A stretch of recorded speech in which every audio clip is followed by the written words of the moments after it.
we don't think of whether we should be in tech companies or not or that sort of thing. We are looking for things where we do get into the durability of the competitive advantage. What Jeff Bezos has done is something close to a miracle, and the problem is, if I think something will be a miracle, I tend not to bet on it. But we are perfectly willing to trade away a big payoff for a certain payoff, and that's the way we're put together. Well, this technology is a killer as well as an opportunity. And my first experience, it damn near killed me.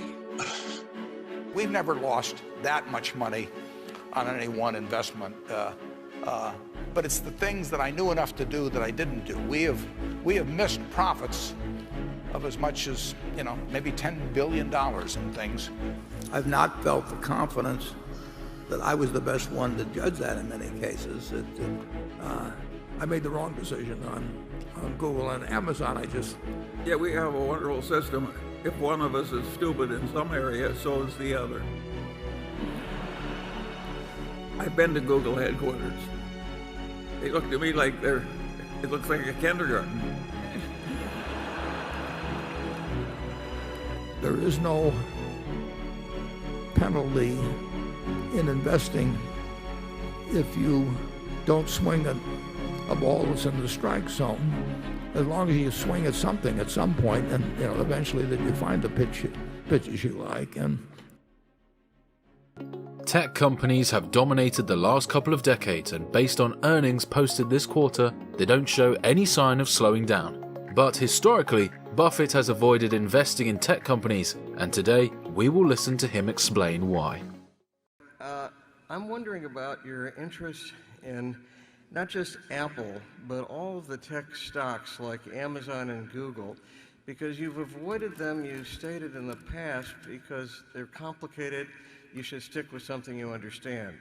On the other hand, Amazon and Google have what you call a very durable competitive advantage. They really hardly have any competitor. And that's true in China, too, of Alibaba and Tencent. So it seems like it's a conflict, and I'm wondering if you're going to be turning the corner and going into these tech companies that seem to have no serious competition. well, we certainly looked at them, and we don't think of whether we should be in tech companies or not or that sort of thing. We are looking for things where we do get into the durability of the competitive advantage, and whether we think that our opinion might be better than other people's opinion in assessing the probability of the durability, so to speak. But the truth is that I've watched Amazon from the start, and I think what Jeff Bezos has done is something close to a miracle. And the problem is, if I think something will be a miracle, I tend not to bet on it.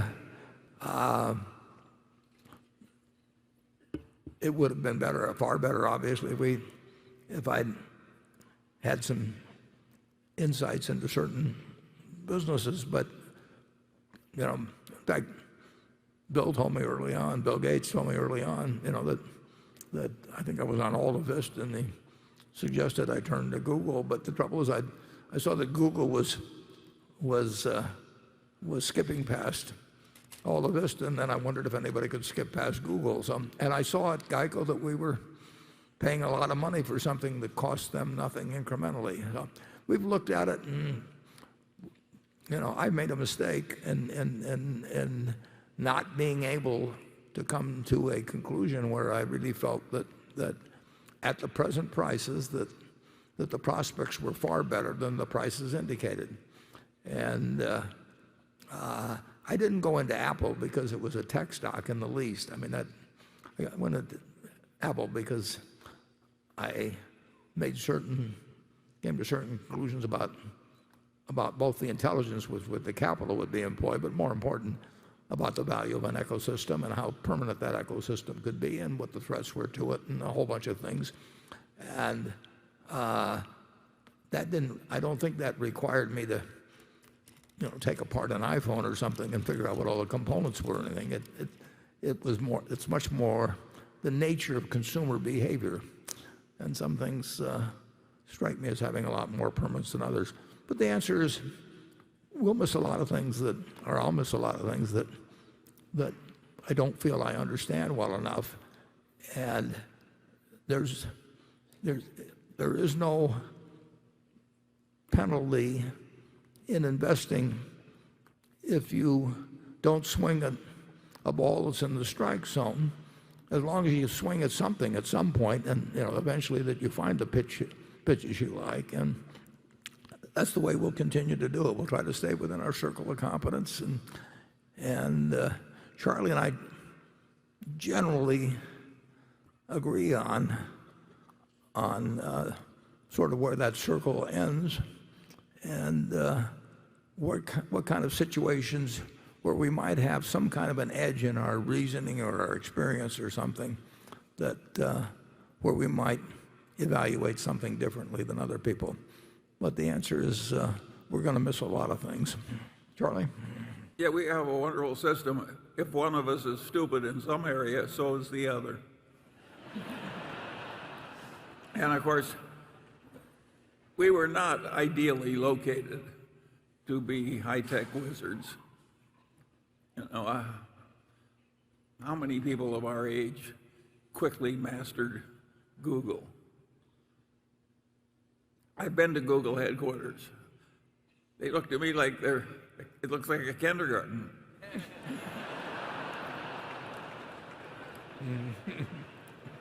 A very rich kindergarten. Yes. No, it's extraordinarily impressive what they've done. And like I say, at Geico, we were paying them a lot of money at the time they went public, and all three of them, the main characters, Eric and Larry and Sergey, they actually came and saw me, but they were more interested in talking about going public and the mechanics of it and various things along that line. But it wasn't like what they were doing was a mystery to me. The mystery was how much competition would come along and how effective they would be, and whether it would be a game where 4 or 5 people were slugging it out without making as much money as they could if one company dominated. Those are tough decisions to make. You can have industries where there's only 2 people in it, and they still aren't very, very good because they beat each other's brains out. And that's one of the questions in the airline business. It's a better business now than it used to be, but it used to be suicide. So, and you know that the competitive factors are extraordinary in airlines. And how much better business is it with 4 people operating at 85% capacity than it was with 7 or 8 operating in the mid-70s and with more planes around? Those are tough decisions, but I made the wrong decision on Google and Amazon. I really consider that a miracle that you could be doing Amazon Web Services and changing retail at the same time without enormous amounts of capital, and do it with the speed and effectiveness of what Amazon has done. I underestimated. I had a very, very, very high opinion of Jeff's ability when I first met him, and I underestimated him. Charlie? Well, my comment would be that the shareholders have one thing to be thankful for. Some of the age-related stupidity at headquarters has been ameliorated by Ted and Todd joining us. We are looking at the world with the aid of some younger eyes now, and they've had a contribution Significant. beyond their own investments. And so you're very lucky to have them, you shareholders, because there's a lot of ignorance in the older generation that needs removal.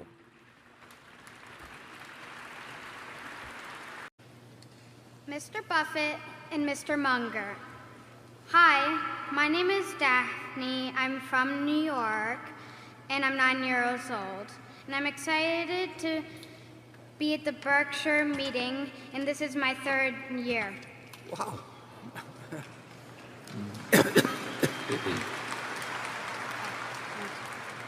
You should be rich by now. You have often said that investors are well served by identifying businesses with a wide moat, where the castle behind the moat is run by a king or queen who can be trusted to make good decisions. In the past, you have applied this advice by investing in businesses with world-class strong brands such as Coke, American Express, and Seas, as well as media companies that has helped these brands protect and widen their moats, such as Cap Cities, ABC, and the Washington Post.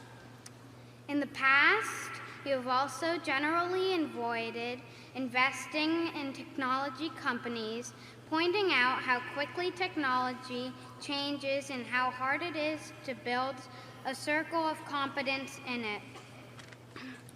Today, we seem to be in a world where some of the most dominant companies in the world are technology companies, and we have built powerful platforms such as Amazon, Google, Facebook, and Microsoft in America, and Alibaba and Tencent in China. These companies all have wide moats, strong brands, and are led by brilliant and entrepreneurs. That's good. My question to you is this. If Berkshire is to honor its tradition of investing in wide moats and strong brands, and especially in companies that are also capital efficient, do you think that Berkshire needs to expand its investing lens to include more of these leading technology platforms? In other words, do you believe that you need to adapt your model of wide moats and strong brands to embrace, not avoid, technology?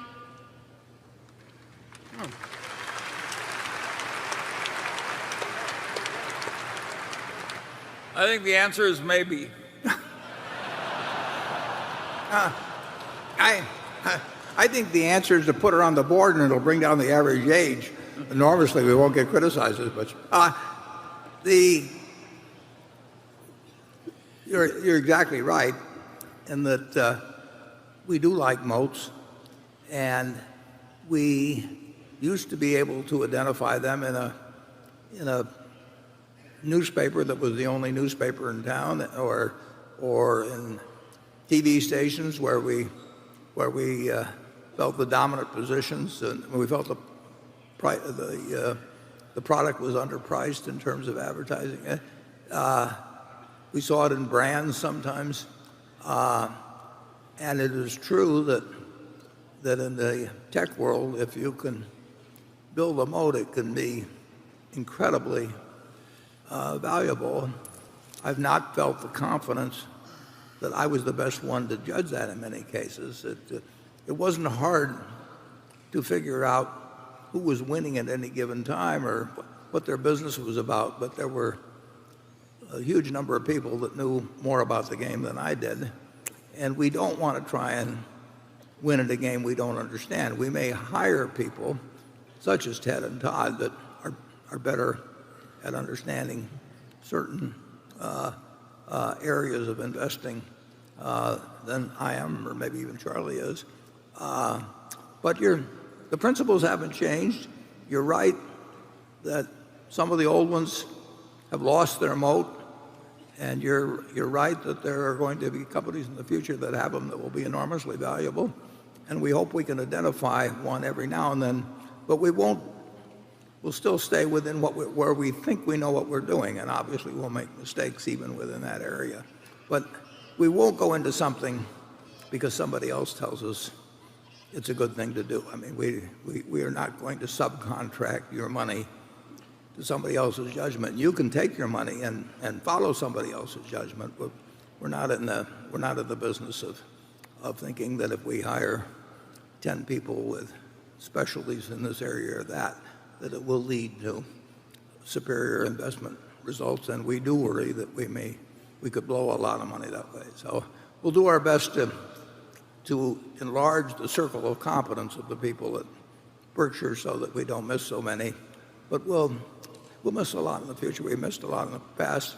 The main thing to do is to find things where our batting average is going to be high. And if we miss the biggest ones, that really doesn't bother us as long as the things we do with money work out okay. Charlie?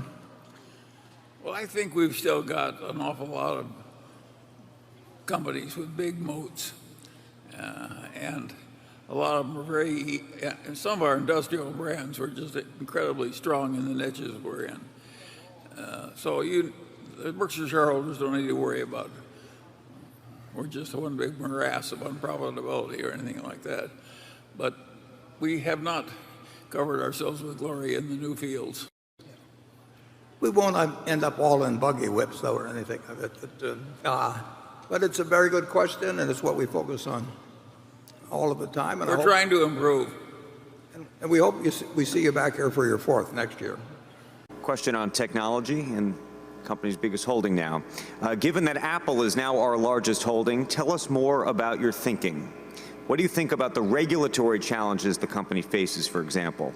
Spotify has filed a complaint against Apple in Europe on antitrust grounds.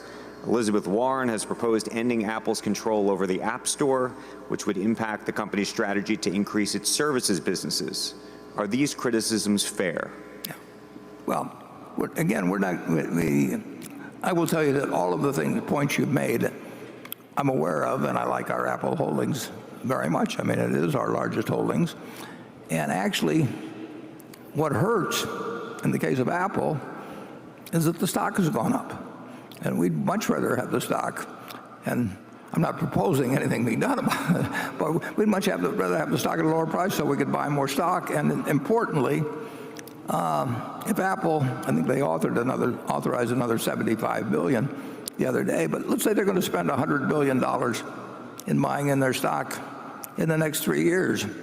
It's very simple. If they buy it at 200, they're going to get 500 million shares. They've got 4.6 billion out now, and so they'll end up with 4.1 billion under that circumstance. If they're buying it at 150, they buy in 667 million shares, and instead of owning what we would own the first case, the divisor would be less than 4 billion, and we'd own a greater percentage of it. So in effect, a major portion of earnings, at least possibly, it's at least been authorized, will be spent in terms of increasing our ownership without us paying out a dime, which I love for a business, a wonderful business. And the recent development, when the stock has moved up substantially, actually hurts Berkshire over time. We'll still do, in my opinion, we'll do fine, but we're not going to get into we're not going to dissect our expectations about Apple, for people who may be buying it against us tomorrow or something. We don't give away investment advice on that for nothing. But we have all the things you've mentioned.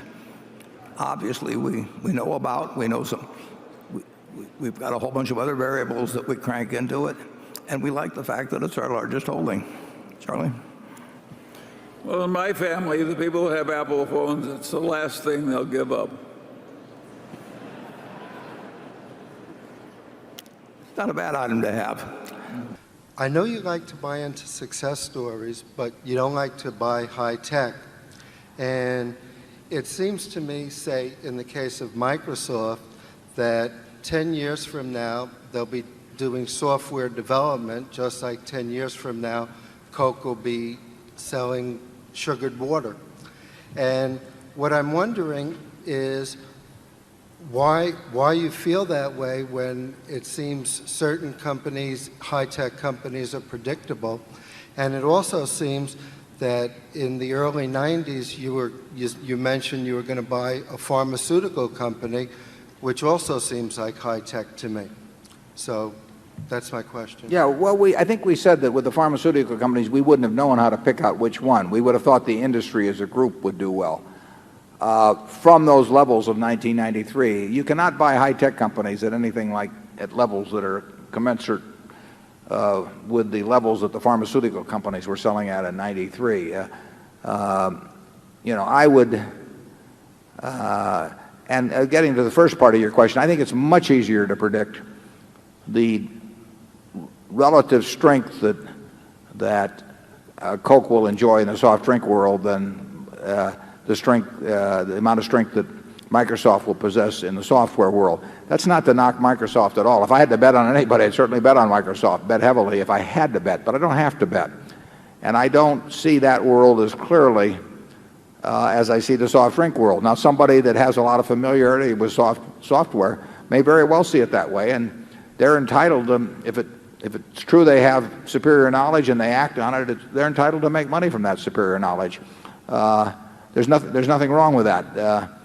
I know I don't have that kind of knowledge, and I simply think, and I do think that if you have a general knowledge of business over decades, that you would regard the industry they're in as less predictable than the soft drink industry. Now, it may also be that even though it's less predictable, that there's a whole lot more money to be made, so that if you're right, that the payoff is much larger. But we are perfectly willing to trade away a big payoff for a certain payoff, and that's the way we're put together. It does not knock the ability of other people to make those decisions. I mean, I asked, first time I met Bill Gates in 1991, I said, if you're going to go away on a desert island for 10 years, you had to put your stock in two companies in the high-tech business, which would they be? And he named two very good stocks. And if I'd bought both of them, we'd have made a lot more money than we made even buying Coca-Cola. But he also would have said at the same time that if he went away, he'd rather buy Coca-Cola, because he would have felt sure about that happening. It's, different people understand different businesses, and the important thing is to know which ones you do understand and when you're operating within what I call your circle of competence. And the software business is not within my circle of competence, and I don't think it's within Charlie's. Charlie? Well, I certainly agree with that. I think there are interesting questions, too, about how far the whole field can go. Take jet airplane travel below the speed of sound. It's been pretty static in terms of the technology for a long, long time. The big Boeing airliner is much the same as it was 20 or 30 years ago. And I think a lot of these businesses are quite dependent on the technology continuing to gallop and do more and more for people. Take pharmaceuticals. If they never invented any more pharmaceuticals, it would be a terrible business. And I don't know what happens once you get unlimited bandwidth into the house and way more options. And beyond a certain point, it strikes me that there might be a surfeit of anybody's interest in the field. I don't know where that point is, whether it's 20 years out or 30 years out, but it would affect me a little. The dilly bar is more certain to be here in 10 years than any software application that we know. But that's maybe because we understand dilly bars and not software. In the whole United States, which is by far the most prosperous country in the world, the whole United States, there are probably around 400 companies, 400 total companies that are earning $200 million a year after tax. Of those 400, you can name them. I mean, you can start, if you say banks, you can say Citigroup and Chase and Wells Fargo, and you can name 10 or 15 of them. And if you name consumer goods, you can say Procter & Gamble and Coca-Cola and Gillette, and you can name a whole bunch of them. You can almost, of those 400, you can probably name 350. If 5 years from now, instead of 400 being on that list, there'll probably be 450 on the list, maybe 475. A lot of those will be companies that are earning between $150 and $200 million now. So there'll probably be 20, some number like 20, that call it come from nowhere. Now, if you look at the number of companies that are selling today at a price which implies 200 million or more of earnings right today, you will find dozens and dozens in the high-tech arena. And a very large percentage of those companies are not going to fulfill people's expectations. I can't tell you which ones, but I know there won't be dozens and dozens and dozens of those companies making a couple $100 million a year, and I know they are now selling at prices that require them to be making that much money or more. It just doesn't happen that often. You know, biotech was all the rage some years back. How many of those companies are making a couple $100 million a year? It just doesn't happen. It's not that easy to make lots of money in a business in a capitalistic society.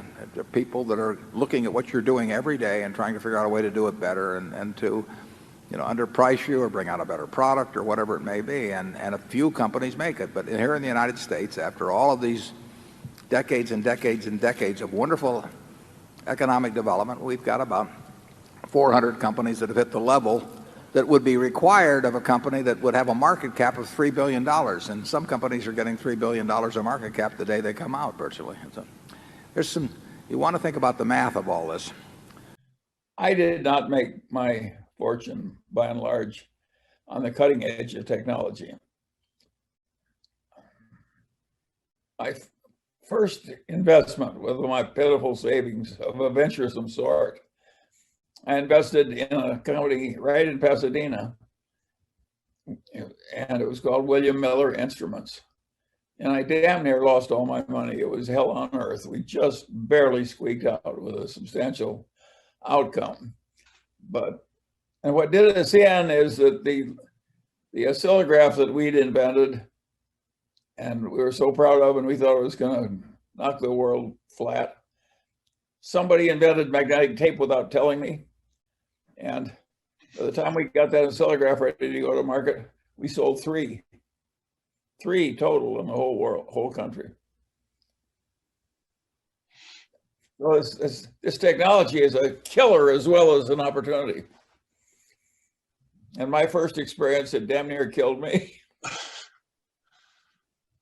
And so, but that's sort of the other part, right? Over the 75 years that you've been involved in investing. What that did for a long time was keep me out of venture capital on the edge of technology. But even I tried to avoid it. But even so, in the companies that you deal with, some of them are market leaders at one point in time, and as you just suggested, some technological change or change in preferences will lead those companies to be with less of a market than they used to have for their products. And so how does one think about this over the long term? Because it's over the long interesting term, the companies of America behave more like biology than they do anything else. And biology, all the individuals die, and so do all the species. It's just a question of time. And that's pretty well what happens in the economy too. All the things that were really great when I was young have receded enormously, and new things have come up, and some of them started to die. And that is what the long-term investment climate is. And it does make it very interesting. Look at what's died. All the department stores, all the newspapers, U.S. Steel, John D. Rockefeller's Standard Oil, the pale shadow of his former self. You know, it's just like biology. So they have their little hour, they have their little time, and then they get clobbered. And so how does one, as sort of a witness, or sort of in a certain way, one lives longer than the life of some of these companies, sort of deal with change, right? So you could think about an investment portfolio that you create at a point in time will only have validity for a certain amount of time. And so how does one learn to deal with change? It's a question that I always ask my students, and I would just, how does somebody who has to take the resources of very large numbers of people deal with change? Any thoughts on that matter? Well, some people try to get on the cutting edge of change, so they're destroying other people instead of being destroyed themselves. And those are the Googles and the Apples and so forth. Other people, like me, do some of that, joining things like Apple, and in some ways we just try and avoid big change that we think is likely to hurt us. And so Berkshire, for instance, owns the Burlington Northern Railroad. You can hardly think of a more old-fashioned business than a railroad business. But who in hell's ever going to create another trunk railroad? So it's a very good asset for us. And we made that success not by conquering change, but by avoiding it. Now, Burlington Northern itself has been quite clever at adapting technology to their railroad. Imagine the good luck of being able to take an existing railroad and double deck all the trains and raise the heights of the tunnels a little and so forth. And all of a sudden you got twice the capacity at very little incremental cost, which is what that railroad has done. So that is a So everybody uses new technology, but it really helps to have a position that almost can't be taken away by technology. How else are you going to carry goods from the port of Los Angeles to Chicago except on our railroad?